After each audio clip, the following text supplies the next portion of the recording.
Mission institute के YouTube channel पर आप सबका स्वागत है। आप सबने इसके पूर्व की क्लास में अध्ययन किया था संसद के संबंध में। संसद के संबंध में हम लोगों ने जब अध्ययन किया था तो उसके विभिन्न तथ्यात्मक पहलुओं पर ही अध्ययन गौर किया था। आज हम लोग उसके कुछ तकनीकी संबंधों और संसद या विधायिका के मुख्य कार्य कानूनों के निर्माण पर चर्चा करेंगे कि संसद के द्वारा किस तरीके से कानूनों का निर्माण किया जाता है। संसद के कानूनों की निर्माण की प्रक्रिया को देखें तो पूर्व में पहले एक बार हम सिंपल सा खाका देख लेते हैं कि संसद का अध्ययन करते समय हम किन किन अनुच्छेदों पर गौर करेंगे। तो सर्वप्रथम हम लोग देख लें, अनुच्छेद 79 में बात की गई है संसद की,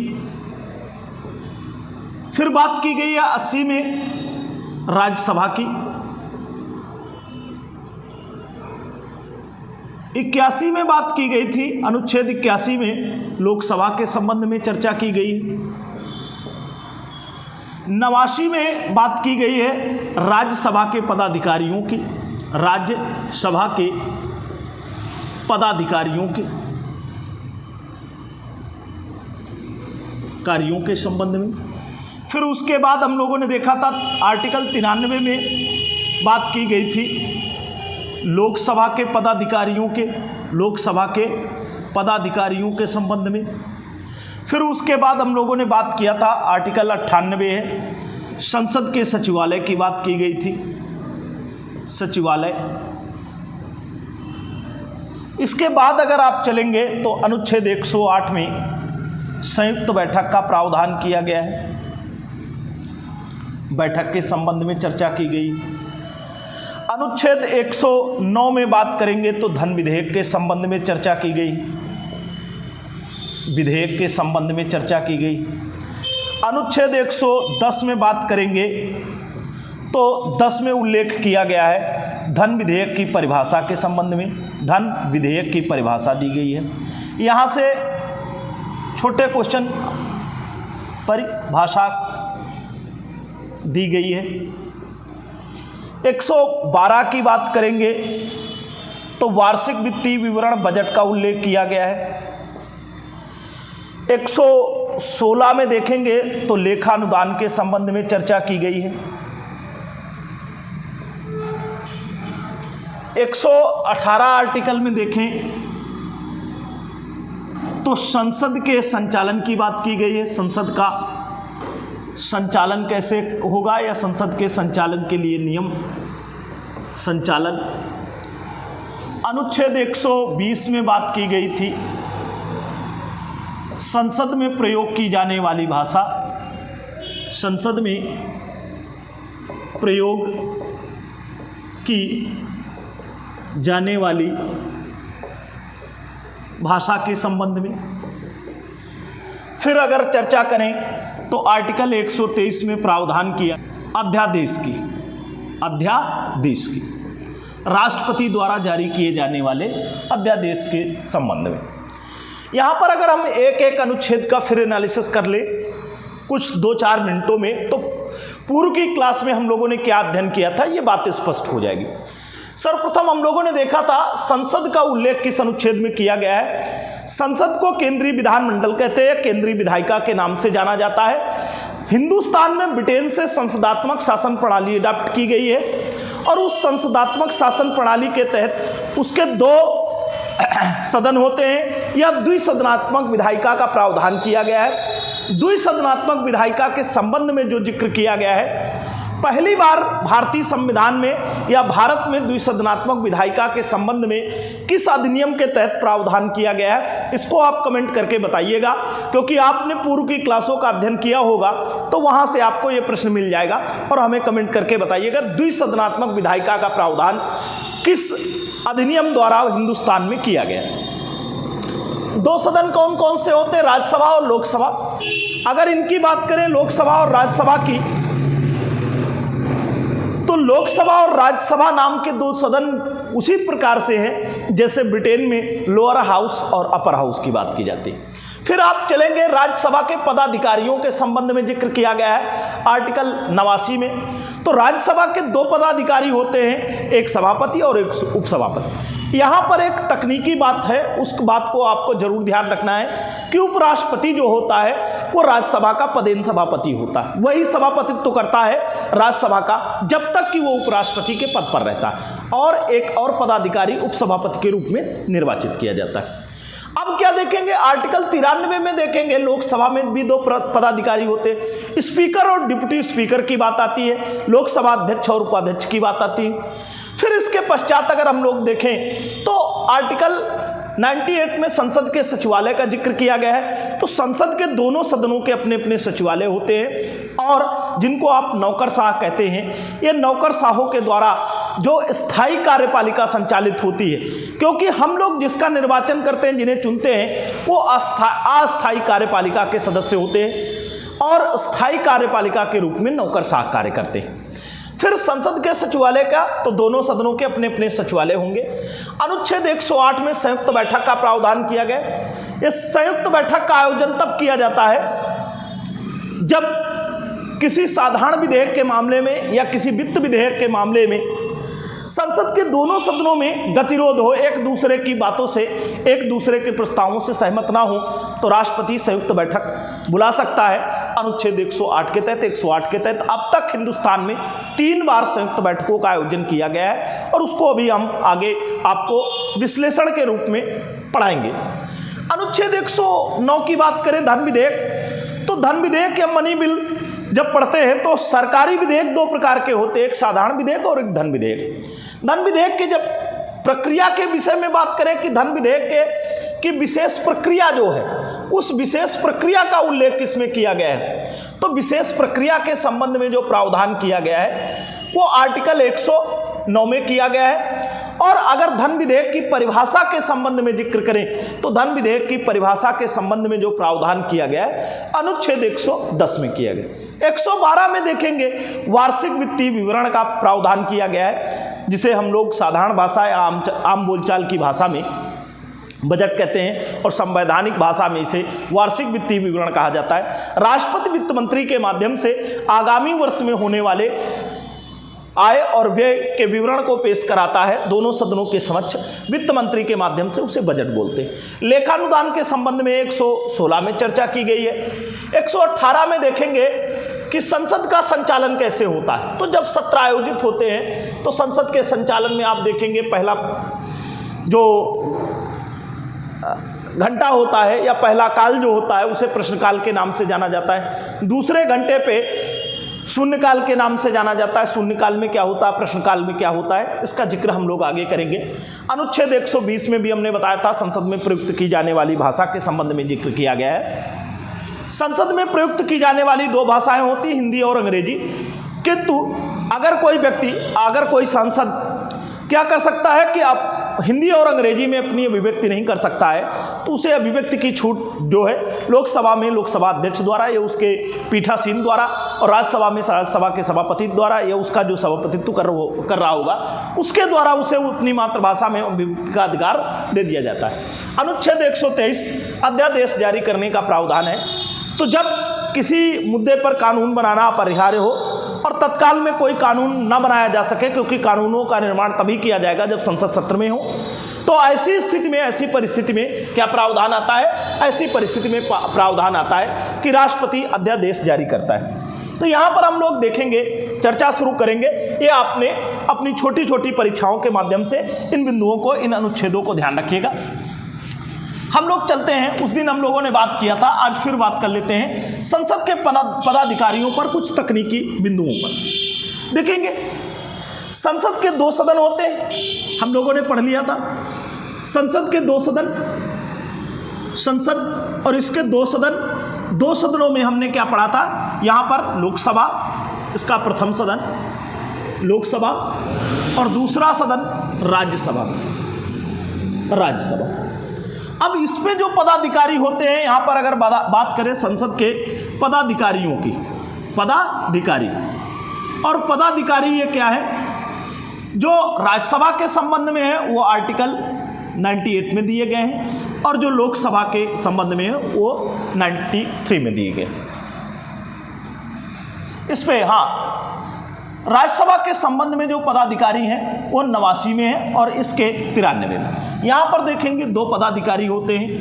लोकसभा का एक अध्यक्ष होता है और एक उपाध्यक्ष होता है, उपाध्यक्ष। यहाँ पर एक सभापति होता है, सभापति, और एक उपसभापति होता है, उपसभापति, सभापति। अब यहाँ पर अगर हम देखें तो लोकसभा अध्यक्ष और उपाध्यक्ष ये क्या करते हैं, शपथ जो ग्रहण करते हैं, शपथ जो ग्रहण करते हैं वो सदस्य के रूप में करते हैं, शपथ सदस्य के रूप में ग्रहण करते हैं, ना कि अध्यक्ष के रूप में। और इनका चयन जो किया जाता है लोकसभा के सदस्यों द्वारा, एक अध्यक्ष और एक उपाध्यक्ष का चयन किया जाता है 5 वर्षों के लिए, 5 वर्षों के लिए। और ये अपना त्यागपत्र जो सौंपते हैं, अपना त्यागपत्र जो सौंपते हैं वो एक दूसरे को सौंपते हैं, त्यागपत्र एक दूसरे को सौंपते हैं, अध्यक्ष उपाध्यक्ष को, उपाध्यक्ष अध्यक्ष को। यहाँ पर हम बात करें तो उपसभापति की, उपसभापति क्या होता है, राज्यसभा के सदस्य अपने सदस्यों में से 6 वर्षों के लिए, यहाँ ध्यान रखना है ये मुद्दा, 6 वर्षों के लिए, 6 वर्षों के लिए एक उपसभापति का चयन करते हैं। सभापति कौन होता है, तो उपराष्ट्रपति होता है, और उपराष्ट्रपति का जो कार्यकाल होता है वो 5 वर्ष होता है। कितना होता है, 5 वर्ष। अब यहाँ ध्यान रखेंगे कि कोई उपराष्ट्रपति राज्यसभा का सभापति तो तभी तक करेगा जब वो उपराष्ट्रपति के पद पर है। अगर वो उपराष्ट्रपति के पद पर है, नहीं है, तो सभापति तो नहीं करेगा। और उपसभापति अपना त्यागपत्र किसको देता है, अपना त्यागपत्र उपराष्ट्रपति को सौंपता है। बाय द वे, अब यहाँ अगर देखें फिर पुनः कि लोकसभा अध्यक्ष और उपाध्यक्ष को हटाना हो तो हटाएंगे कैसे, तो इसके सदस्यों द्वारा क्या किया जाता है, बहुमत से एक प्रस्ताव पारित कर 14 दिन की पूर्व सूचना देकर, 14 दिन की पूर्व सूचना देकर, पूर्व सूचना देकर क्या किया जा सकता है, पूर्व सूचना देकर के इसे इसके पद से अपदस्थ किया जा सकता है, हटाया जा सकता है लोकसभा के सदस्यों के बहुमत से। उपसभापति के संबंध में भी वही प्रावधान है कि उपसभापति को अगर हटाना हो तो राज्यसभा के सदस्य अपने सदस्यों में से कोई, अपने सदस्यों के बहुमत द्वारा पारित प्रस्ताव जिसकी सूचना 14 दिन पूर्व उपसभापति को देंगे और उसको हटा सकते हैं। यहाँ पर कुछ प्रश्न और आते हैं, उनके संबंध में जिक्र कर लेते हैं, उनको देख लीजिए। लोकसभा का पहला अध्यक्ष कौन बना, ये प्रश्न आता है, प्रथम अध्यक्ष कौन बना, प्रथम। तो यहाँ पर आप देखेंगे जीवी मावलंकर का नाम आता है, जीवी मावलंकर। ये जीवी मावलंकर के संबंध में देखेंगे, इनका पूरा नाम है गणेश वासुदेव मावलंकर। क्या नाम है इनका, गणेश वासुदेव मावलंकर। जीवी मावलंकर के संबंध में और कुछ प्रश्न देख लें तो गणेश वासुदेव मावलंकर जी लोकसभा के प्रथम अध्यक्ष थे। इसके अलावा अगर इन पर चर्चा करें तो इसके अलावा यह आता है प्रश्न कि गांधी टोपी पहन करके संसद में जाने वाला पहला लोकसभा अध्यक्ष, तो आपको आंसर बताना होगा पहला लोकसभा अध्यक्ष कौन था, जीवी मावलंकर जी थे। फिर दूसरा प्रश्न पूछा जाता है कि लोकसभा का पहला अध्यक्ष जिसके खिलाफ अविश्वास प्रस्ताव लाया गया, तब भी आपको आंसर देना है जीवी मावलंकर या गणेश वासुदेव मावलंकर। यहाँ पर अगर और चर्चा करें कि लोकसभा की पहली महिला अध्यक्ष कौन बनी, तो लोकसभा की पहली महिला अध्यक्ष के पद पर आसीन होने वाली नाम है इनका Meera Kumar, first lady. First lady के संबंध में कि पहली महिला के रूप में कौन आया, तो पहली महिला के रूप में इनका मीरा कुमार। यह मीरा कुमार जी लोकसभा की पहली महिला अध्यक्ष रहे। फिर इनके बाद एक महिला और आती हैं जिनका नाम आप लोग सब सुनते होंगे, इंदौर से रही हैं, तो उनका नाम है सुमित्रा महाजन। सुमित्रा महाजन दूसरी महिला अध्यक्ष रही हैं लोकसभा की। और अगर वर्तमान समय के अध्यक्ष की बात करें तो वर्तमान समय में लोकसभा के अध्यक्ष कौन है, तो ओम बिड़ला जी हैं। आप उनको जिक्र देखते होंगे, सुनते होंगे। ओम बिड़ला जी वर्तमान समय में लोकसभा के अध्यक्ष हैं। राज्यसभा के सभापतियों की बात करें तो जो पहला उपराष्ट्रपति होगा वही राज्यसभा का पहला सभापति हो जाएगा। तो यहाँ से इतनी बिंदुवार बातें की गई हैं, ये आपको ध्यान रखना है कि किस तरीके से। और ये अध्यक्ष और उपाध्यक्षों की बात हो गई, आर्टिकल 89 की और आर्टिकल 93 की 2 के संबंध में ये चर्चा और चित्र आप ध्यान रखेंगे तो आपके प्रश्न आसानी से हो सकते हैं। फिर आप लोग बात कर लेते हैं कि संसद का संचालन कैसे होता है। तो एक आर्टिकल 85 के संबंध में हम लोगों ने पूर्व में चर्चा की थी, अब फिर से चर्चा कर लेते हैं। राष्ट्रपति की शक्तियों में चर्चा की गई थी। देखेंगे अनुच्छेद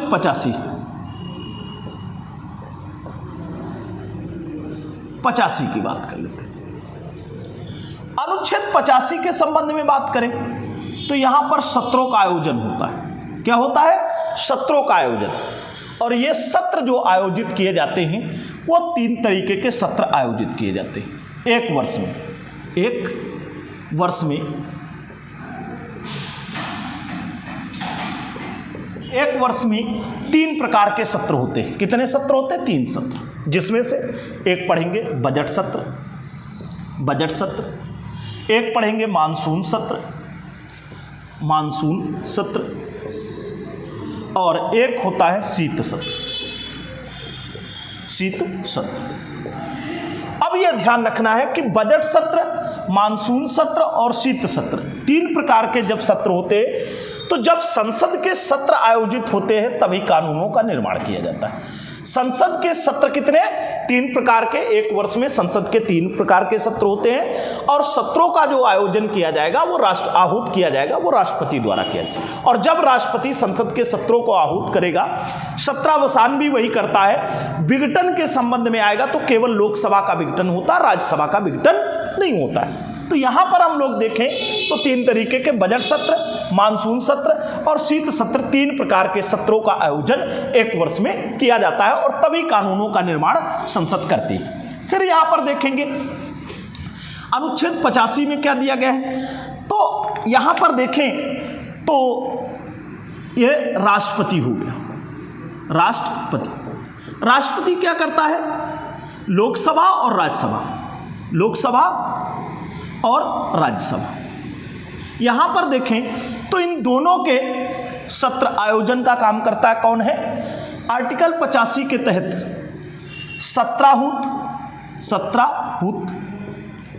सत्रावसान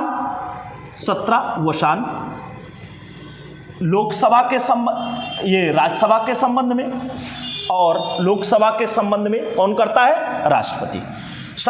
सत्रावसान। लेकिन एक शब्द आता है विघटन। क्या आता है? विघटन या भंग करना।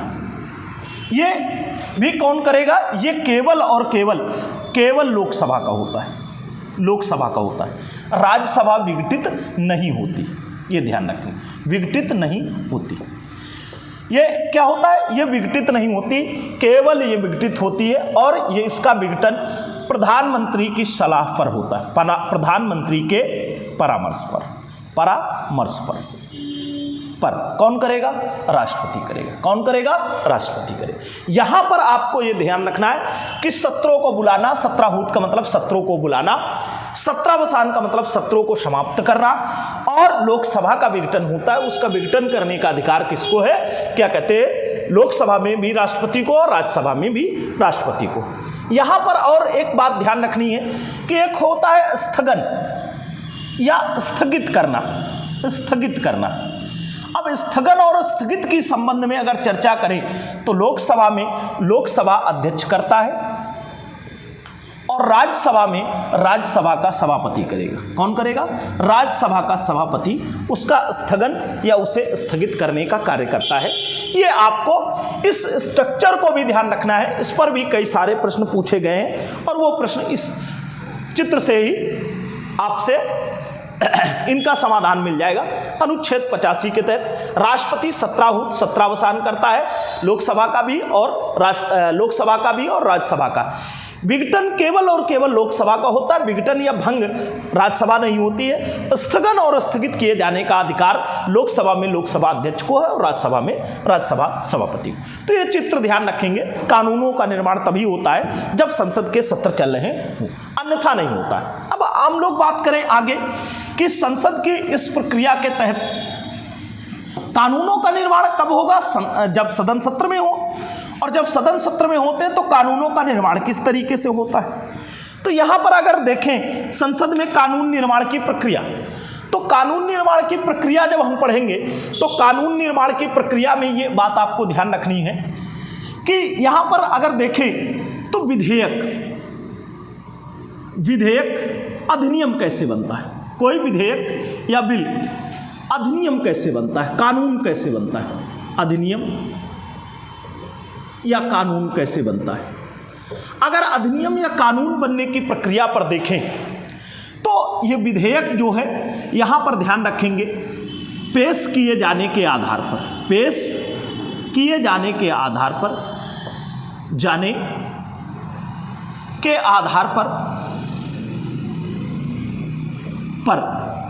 दो प्रकार के होते हैं, दो प्रकार के होते हैं। तो दो प्रकार के कैसे होते हैं इसको देख लेंगे। जब किसी मंत्री द्वारा पेश किया जाता है कोई विधेयक, मंत्री द्वारा, तब ऐसे विधेयक को मंत्री द्वारा पेश किए जाने पर, मंत्री जब पेश करता है तो मंत्री द्वारा पेश किए जाने पर इसे सरकारी विधेयक कहते हैं। क्या कहते हैं? सरकारी विधेयक। क्या कहते हैं? सरकारी विधेयक। ये बात आपको ध्यान रखना है।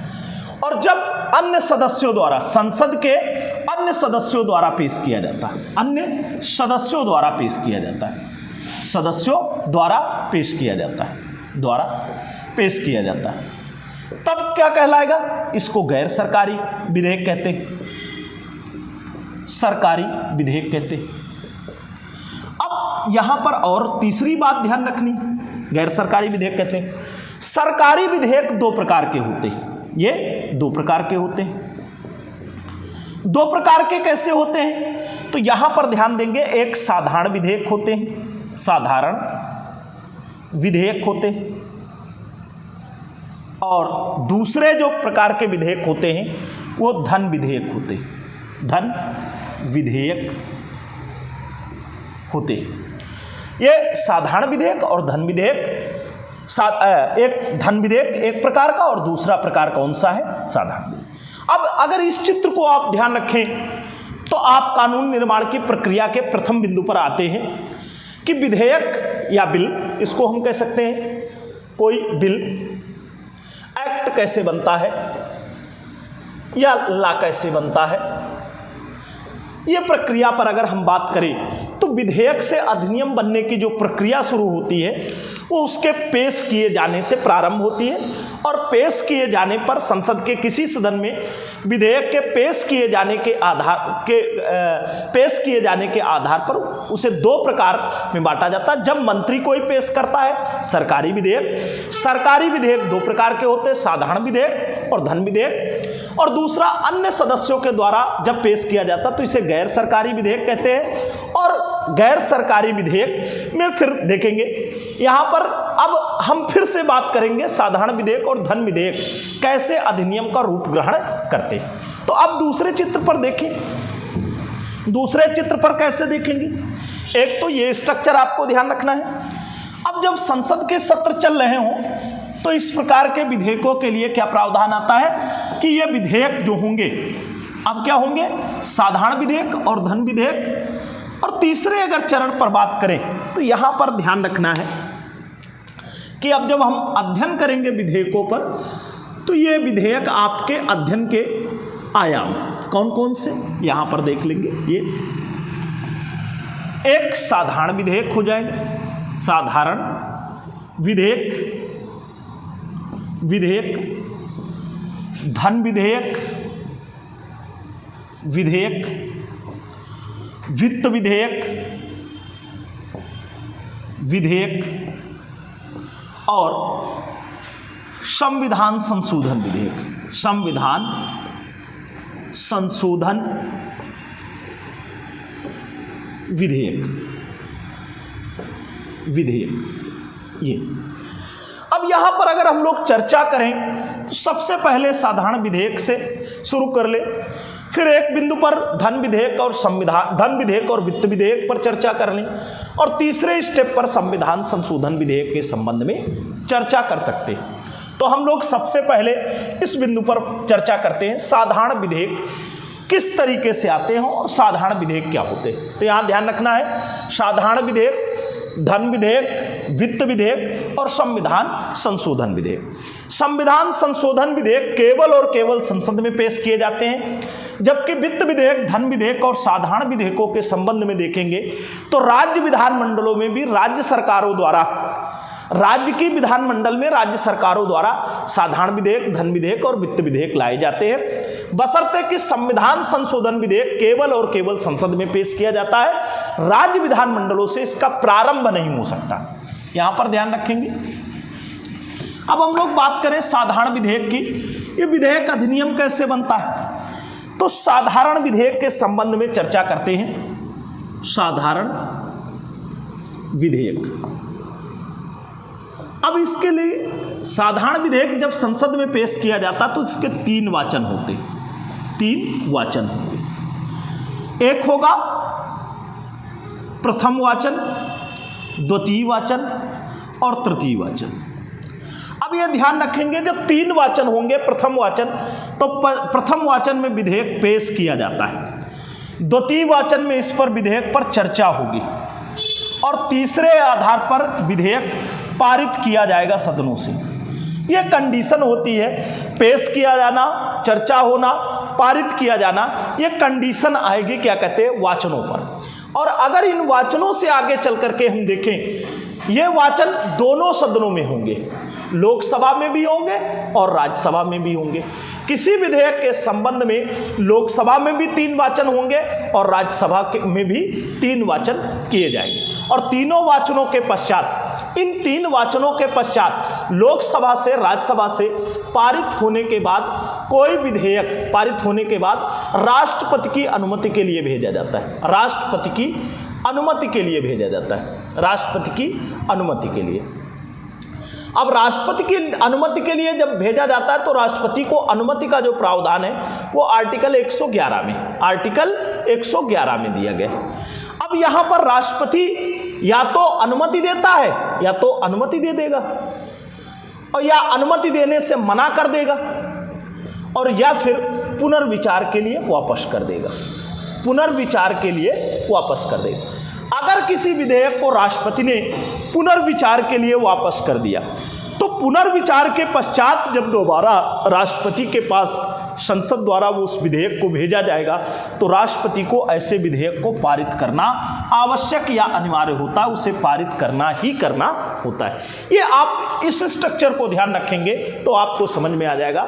साधारण विधेयक के संबंध में या किसी विधेयक के संबंध में संसद के दोनों सदनों में 3-3 वाचन होते हैं और 3-3 वाचनों के पश्चात जब लोकसभा और राज्यसभा से कोई विधेयक पारित हो जाता है तो राष्ट्रपति की अनुमति के लिए जाता है।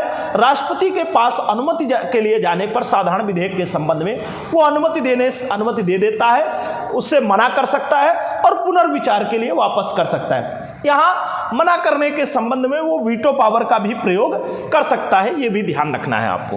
अब इसके बाद देखें कि ऐसे विधेयकों में और क्या मामला होता है। साधारण विधेयक के संबंध में अगर क्या किया गया, साधारण विधेयक के संबंध में कोई बात ऐसी है, क्या है कि जिसमें लोकसभा और राज्यसभा के मध्य सहमति नहीं बन पाती।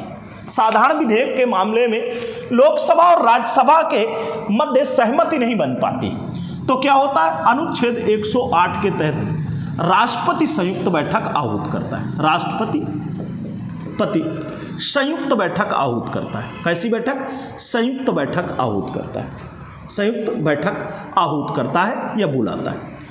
और संयुक्त बैठक जब बुलाता है किसकी? लोकसभा की और राज्यसभा की। तो लोकसभा और राज्यसभा की संयुक्त बैठक बुलाने के पश्चात इसकी अध्यक्षता कौन करता है? संयुक्त बैठक की अध्यक्षता कौन करेगा? इसकी बुलाता कौन है?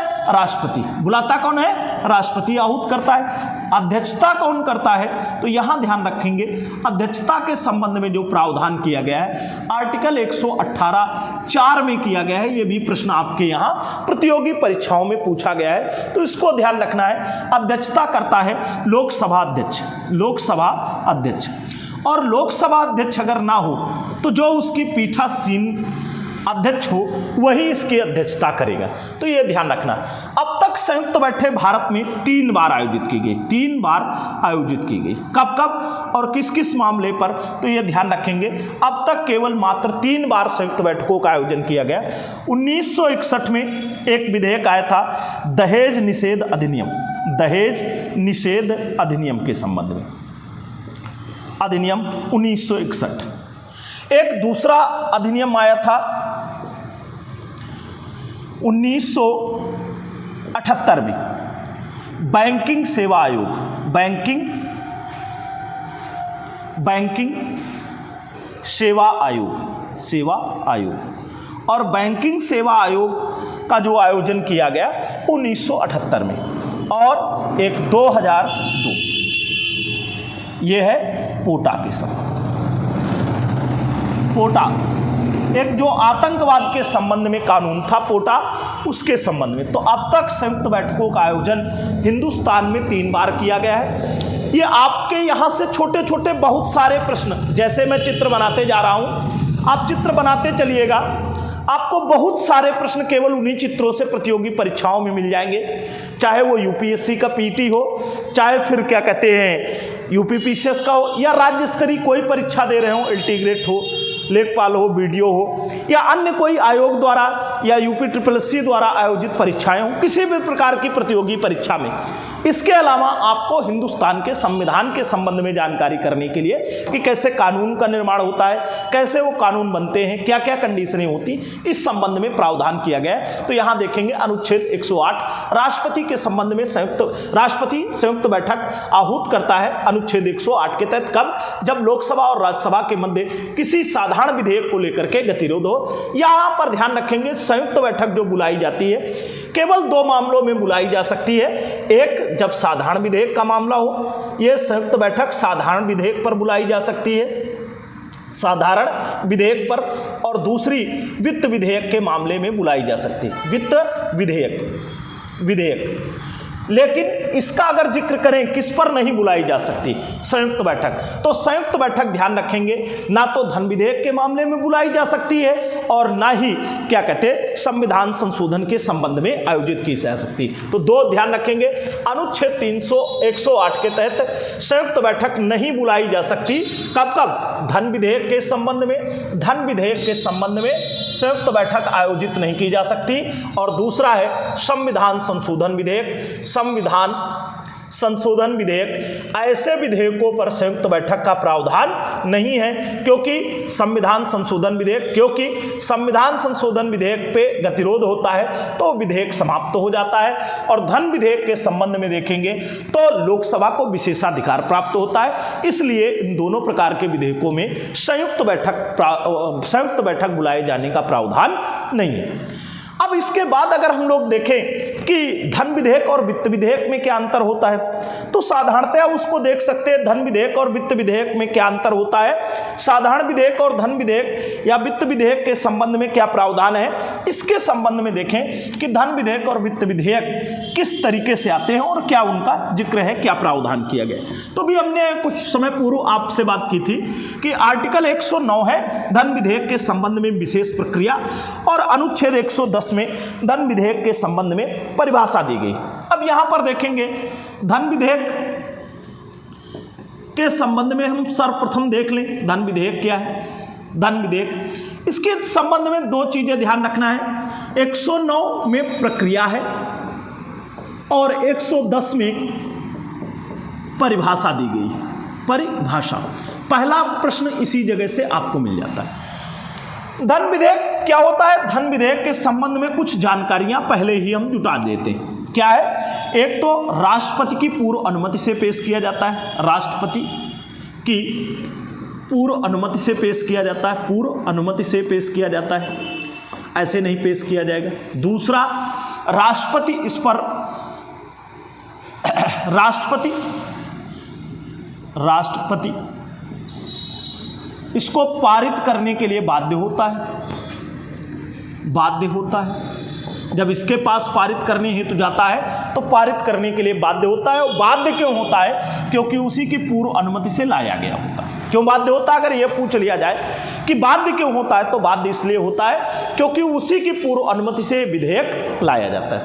अब बात करते हैं पारित करने के लिए बाध्य होता है, और इसका प्रारंभ जो होता है पेश किया जा सकता है, ये लोकसभा से ही हो सकता है। पेश लोकसभा से, लोकसभा से, लोकसभा से, लोकसभा से, राज्यसभा से इसे पारित नहीं किया जा सकता।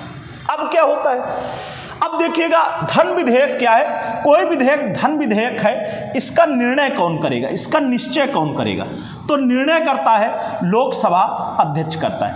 लोकसभा अध्यक्ष बताएगा कि कोई विधेयक धन विधेयक है या नहीं, इसका निर्णय कौन करता है, तो लोकसभा अध्यक्ष के द्वारा इसका निर्णय किया जाता है कि कोई विधेयक धन विधेयक है या नहीं है। यह बात भी आपको ध्यान रखना, तो इन बिंदुओं को ध्यान रखिएगा, इन बिंदुओं से आपको प्रश्न मिल जाएंगे। अब धन विधेयक के विषय में संबंध में क्या प्रक्रिया है, धन विधेयक लोकसभा में सबसे पहले लोकसभा में पेश किया जाएगा, और लोकसभा के पश्चात ये पहले लोकसभा में पेश किया जाएगा, ये पहले पेश किया जाएगा लोकसभा में, और लोकसभा के पेश करने के पश्चात इसे राज्यसभा भेजा जाएगा, और राज्यसभा केवल 14 दिन के लिए भेजा जाता है, 14 दिन के लिए भेजा जाता है। अब यहां पर ध्यान रखेंगे कि जब 14 दिन के लिए भेजा जाता है धन विधेयक या मनी बिल को, तो ये मनी बिल जब मनी बिल या धन विधेयक लोकसभा से राज्यसभा जाता है, तो राज्यसभा में 14 दिन की कंडीशन पर, 14 दिन में अगर राज्यसभा इसे पारित कर देती है तब तो ठीक है, अगर पारित कर देती है, पारित करने का मतलब क्या है कि वो उस पर कुछ बदलाव की सिफारिशें दे सकती है, लेकिन ना मंजूर नहीं कर सकती, और क्या कहते हैं कि कोई संशोधन नहीं कर सकती, केवल और केवल कुछ चीज़ों के लिए सिफारिश कर सकती है, और सिफारिश करके अगर 14 दिन के अंदर भेज देती है तो लोकसभा उसकी सिफारिशों को मानने या न मानने के लिए स्वतंत्र है। दूसरी एक और चीज़ ध्यान रखेंगे, यदि 14 दिन में अगर राज्यसभा ने लोकसभा को धन विधेयक वापस नहीं किया, तो जैसे लोकसभा देती है वैसे ही उसी परिस्थिति में, उसी कंडीशन में उसे पारित मान लिया जाता है। तो विशेषाधिकार किसको है, लोकसभा को, राज्यसभा को ना तो इस पे नामंजूर करने की और ना ही संशोधन करने का प्रस्ताव। तीसरी चीज आपको अभी हमने बताया था, फिर से बात बता दे रहे हैं, इस पर संयुक्त बैठक का प्रावधान नहीं, संयुक्त बैठक नहीं बुलाई जा सकती। क्या किया जा सकता है, संयुक्त बैठक नहीं बुलाई जा सकती, इस पर संयुक्त बैठक नहीं हो सकती।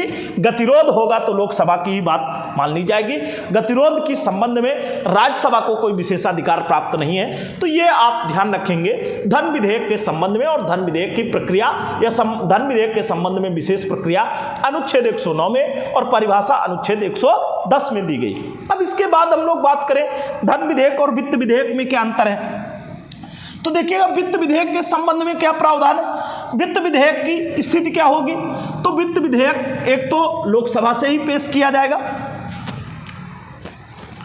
वित्त विधेयक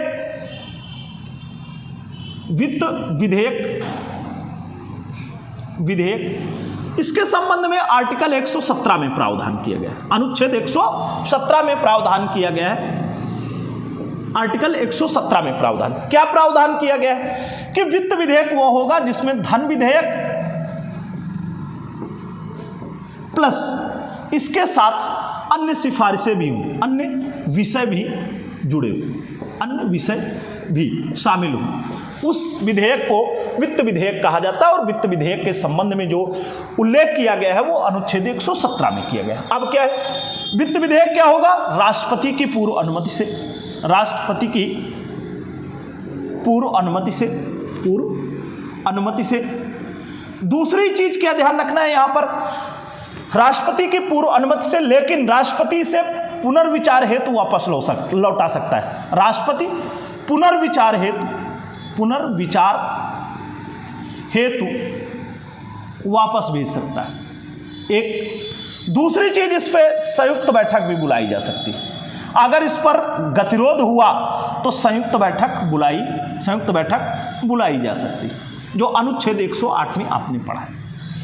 क्या हो सकता है, राष्ट्रपति की पूर्व अनुमति से पेश किया जाता है, राष्ट्रपति की पूर्व अनुमति से लोकसभा में ही पेश किया जाता है, लोकसभा में पेश किया जाता है, लेकिन इसको राष्ट्रपति पुनर्विचार हेतु वापस लौटा सकता है।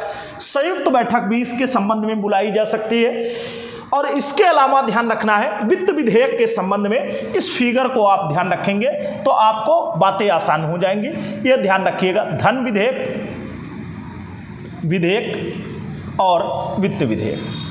अब इस फिगर से आपको एक बात बताते हैं, वित्त विधेयक, यहाँ पर आप इसको लिख सकते हैं, धन विधेयक और वित्त विधेयक के संबंध में ये बात कि सभी धन विधेयक, फिगर क्या कह रहा है, फिगर कह रहा है सभी धन विधेयक वित्त विधेयक होते हैं, लेकिन सभी वित्त विधेयक धन विधेयक नहीं होते। यहां पर ध्यान रखना है, सभी धन विधेयक वित्त विधेयक होते हैं, लेकिन सभी वित्त विधेयक धन विधेयक नहीं होते हैं। यह प्रावधान दिया गया क्योंकि वित्त विधेयक में धन विधेयक के अलावा भी कुछ विषय जोड़ दिए जाते हैं, और उन कुछ विषयों को छोड़ दे तो केवल और केवल धन विधेयक के विषय में जो विशेष प्रक्रिया बचती है या विशेष बिंदु बचते हैं उन्हीं के समय। तो प्रत्येक धन विधेयक वित्त विधेयक होता है। फाइनेंस बिल, इनकी बात आती है तो ये कैसे, ये फाइनेंस बिलों की जो बात होती है ये फाइनेंस बिल, और इनकी बात होगी तो मनी बिल, ये मनी बिल। तो फाइनेंस बिल और मनी बिल, तो सभी मनी बिल फाइनेंस बिल होते हैं, लेकिन सभी फाइनेंस बिल मनी बिल नहीं होते हैं। ये आपको ध्यान रखना है। ये आपकी धन विधेयक और वित्त विधेयक के संबंध में चर्चा पूर्ण हो गई। अब उसके बाद अगर हम लोग देखें संसद के संबंध में और क्या बातें कर सकते हैं, तो देखिएगा अब इस तरीके की प्रक्रिया के पश्चात एक विधेयक और बचता है, संविधान संशोधन विधेयक। तो संविधान संशोधन विधेयक पर कुछ बिंदुओं में चर्चा कर लें, जबकि उसकी विशद चर्चा हम लोग भारतीय संविधान के भाग 20 में संविधान संशोधन में करेंगे। तीसरा जो संविधान संशोधन विधेयक, संविधान संशोधन विधेयक, संशोधन विधेयक, यहां पर ध्यान रखना है कि संविधान संशोधन विधेयक संसद के किसी सदन से प्रारंभ हो सकते हैं, संसद के किसी सदन से प्रारंभ किए जा सकते, किसी सदन से, और किसी सदन में पेश, तो किसी सदन में पेश होने का तात्पर्य क्या निकलेगा, इनको लोकसभा में भी पेश किया जा सकता है और राज्यसभा में भी पेश किया जा सकता है, दोनों सदनों से प्रारंभ हो सकते हैं। लेकिन यहां पर ध्यान रखना है, इनके संबंध में संयुक्त बैठक का प्रावधान नहीं, संयुक्त बैठक का प्रावधान नहीं, बैठक का प्रावधान नहीं है। यह ध्यान रखना है आपको कि संयुक्त बैठक इसके संबंध में नहीं बुलाई जा सकती। तो संविधान संशोधन विधेयक पर इतनी बात ध्यान रखें। आगे चर्चा हम लोग तब करेंगे जब भाग 20 भारतीय संविधान का भाग 20 पढ़ रहे होंगे, तो उस पर पूरा इसका डिटेल है कि संविधान संशोधन विधेयक कितने प्रकार के होते हैं, संविधान में कितने प्रकार से संशोधन किया जा सकता है, इन सारी बिंदुओं पर चर्चा करेंगे हम लोग वहां पर। अब कुछ बातें और कर लेते हैं कि संसद में जब प्रक्रिया प्रारंभ होती है या कोई विधेयक किस तरीके से, तो यहां पर एक ये फिगर ध्यान रखिएगा कि कोई बिल या विधेयक किसी भी सदन से पास होने के पश्चात एक्ट या लॉ, अधिनियम या कानून, अधिनियम या कानून कब बनता है, तो अधिनियम या कानून कब बनेगा, जब इस पर राष्ट्रपति के हस्ताक्षर हो जाएंगे। राष्ट्रपति के हस्ताक्षर के अभाव में, राष्ट्रपति के हस्ताक्षर होने के पश्चात ही कोई विधेयक अधिनियम बनता है, कोई विधेयक अधिनियम बनता है। और संसद में जो प्रक्रिया शुरू होती है, संसद की कार्रवाई, और संसद की जो कार्यवाही प्रारंभ होती है, ये आप इस तरीके से देखेंगे। उसका जो पहला घंटा होता है उसको प्रश्नकाल कहा जाता है। क्या कहा जाता है? प्रश्नकाल। और इस प्रश्नकाल के संबंध में अगर जिक्र करें तो ये प्रश्नकाल की इस प्रक्रिया जो है ब्रिटेन की संसद द्वारा प्रारंभ की गई थी, और उसी ब्रिटेन की संसद की प्रक्रिया को भारतीय संसद द्वारा भी अडॉप्ट कर लिया गया है। पहला काल होता है प्रश्नकाल का, और इस पे 3 प्रकार के प्रश्न किए जाते हैं, 3 प्रकार के प्रश्न किए जाते हैं। एक होते हैं तारांकित प्रश्न, दूसरे होते हैं अतारांकित प्रश्न, और तीसरे होते हैं अल्प सूचना प्रश्न। ये 3 प्रकार के प्रश्न किए जाते हैं। प्रश्नकाल संसद की कार्यवाही का पहला घंटा यही होता है। प्रत्येक सत्र में और दोनों सदनों में, लोकसभा में भी और राज्यसभा में, तारांकित प्रश्न, अतारांकित प्रश्न और अल्प सूचना प्रश्न। यहाँ पर आप ध्यान रखिएगा, तारांकित प्रश्न कैसे प्रश्न होते हैं इनके संबंध में आप कमेंट करके बताइएगा। बस इतना बताना है कि लिखित होते हैं या मौखिक होते हैं। अतारांकित प्रश्न में भी यही प्रश्न आपको बताना है, लिखित होते हैं या मौखिक होते हैं। और अल्प सूचना प्रश्न में भी यही बताना है कि तारांकित होते हैं या अतारांकित। दूसरा जो प्रश्न होता है, दूसरा जो काल होता है, उसको दूसरी अवधि को क्या कहते हैं? शून्यकाल। क्या कहते हैं? शून्यकाल। इस पर आप ध्यान रखेंगे। शून्यकाल इसके बाद का घंटा होता है। प्रश्नकाल के बाद क्या शुरू होता है? शून्यकाल। और शून्यकाल 12 बजे से, भारतीय घड़ी पर 12 बजे से प्रारंभ होने के कारण, 12 बजे दोपहर से प्रारंभ होने के कारण, दोपहर से प्रारंभ होने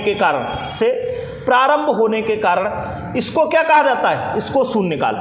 और शून्यकाल, इसको नाम जो दिया गया है वो भारतीय मीडिया द्वारा दिया गया है। किसके द्वारा?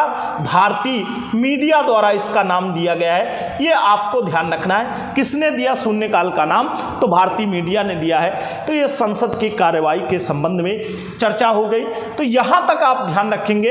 अध्यादेश के संबंध में मैंने पूर्व में चर्चा की है राष्ट्रपति के साथ कि जब संसद के सत्र सदन में ना हो, जब संसद के सत्र सदन में ना हो और संसद के सत्र सदन में नहीं होंगे, तब ध्यान रखना है और कानून बनाना आवश्यक या अपरिहार्य हो तो राष्ट्रपति अनुच्छेद 123 के तहत अध्यादेश जारी कर सकता है।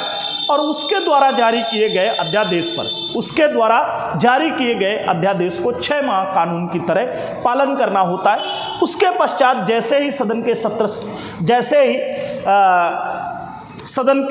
सत्र आते हैं, सदन सत्र में आते हैं, वैसे ही उन्हें दोनों सदनों से पास करना होता है। और दोनों सदनों से यदि पास हो जाता तो वो कानून का रूप ले लेता है, वरना वहीं पर उसकी समाप्ति हो जाती है। और उसका अधिकतम जो काल होता है वो 7.5 माह होता है। ये ध्यान रखना है आपको। इसी के साथ आज के लिए धन्यवाद। अगली क्लास में हम लोग फिर मिलेंगे।